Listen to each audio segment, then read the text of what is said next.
So a brand new feature to Windows 10, at least in the official version. There are some third-party pieces of software that have been able to do this for a while, but Microsoft has added multiple desktops or virtual desktops to Windows 10.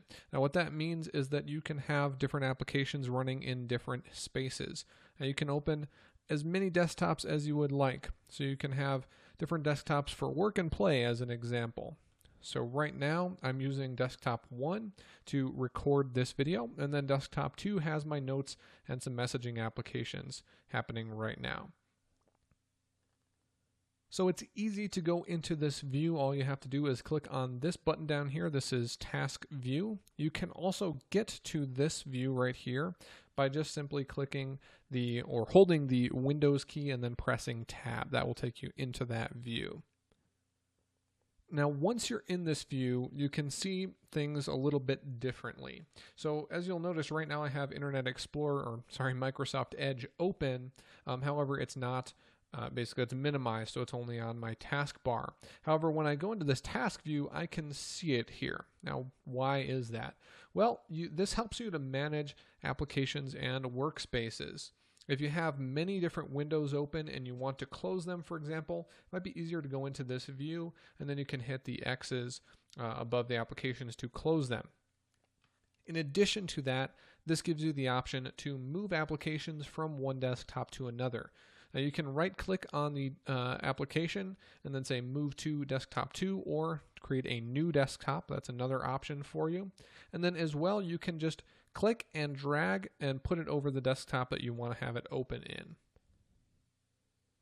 Once you release your mouse cursor, it moves over to that desktop.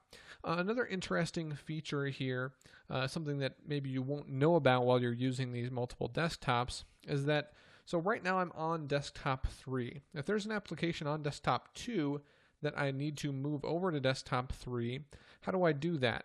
Well, you could click on desktop 2 and then go back out to task view and then drag it over to desktop 3. What might be a little bit easier than that is going into task view, hovering your mouse over the desktop that contains the application you want, and then scrolling your mouse up. And then that is just an easy way to switch between the different desktops that you have open. Another way that you can do this is to hold Control and the Windows key, and then use the arrow keys to cycle between the different desktops that are currently open. As of right now, as you can see, this is a little bit buggy. It's not perfect yet.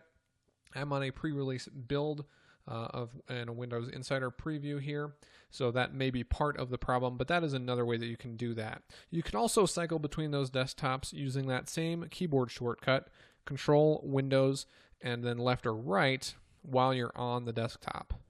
So this is a really great way in Windows 10 to keep your work separated, to keep yourself a little bit more organized. It makes it a lot easier, especially if you know those keyboard shortcuts, to go ahead and keep all of your different applications organized.